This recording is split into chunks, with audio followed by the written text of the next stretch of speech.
નમસ્કાર દર્શક મિત્રો, હું ગુજરાતી ટોકીઝ પર આપ સૌનું સ્વાગત કરું છું.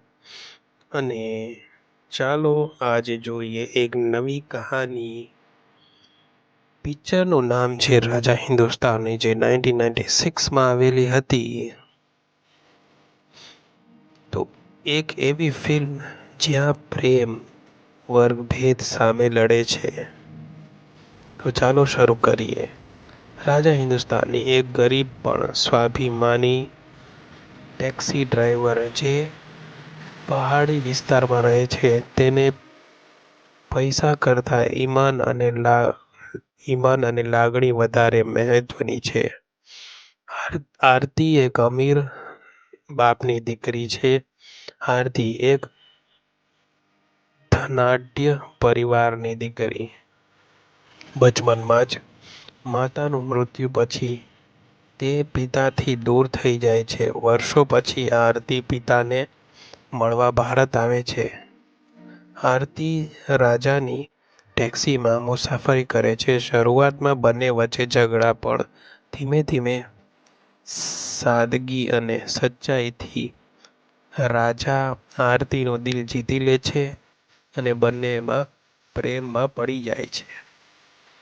સમાજ અને પરિવાર વિરુદ્ધ જાય છે. રાજા અને આરતી લગ્ન કરે છે, પણ આરતીનો પિતા આ લગ્ન સ્વીકારી શકતો નથી. તે રાજાને તોડવા માટે ચાલાકી કરે છે. આરતીના પિતા એક યુવતીને રાજાની નજીક મોકલે છે.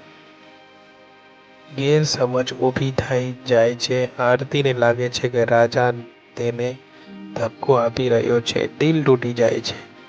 આરતી રાજાને છોડીને ચાલ્યો જાય છે. રાજા એકલો પડી જાય છે, પણ પોતાની સ્વાભિમાન નથી તોડતો. સમય સાથે આરતીની સચ્ચાઈ ખબર પડે છે. તે સમજાય છે કે રાજા ક્યારેય ખોટો નથી. આરતી પાછી આવે છે. રાજા અને આરતી ફરી મળે છે અને અંતે આરતીના પિતા પણ પોતાની ભૂલ માને છે. રાજા હિન્દુસ્તાની ફિલ્મ આપણને શીખવે છે કે સાચો પ્રેમ પૈસાથી નથી જોતા. સ્વાભિમાન સૌથી મોટું ધન છે અને ગેરસમજ પ્રેમને તોડી શકે છે. મિત્રો, આ હતી રાજા હિન્દુસ્તાની 1996ની દિલ સ્પર્શી લેવા જેવી કહાની. જો તમને આ વિડીયો ગમ્યો હોય તો લાઈક કરો, શેર કરો, ચેનલને સબસ્ક્રાઈબ કરવાનું ભૂલશો નહીં. કોમેન્ટમાં લખો આગામી ફિલ્મ સ્ટોરી ગુજરાતીમાં જોઈએ છે. Thank you.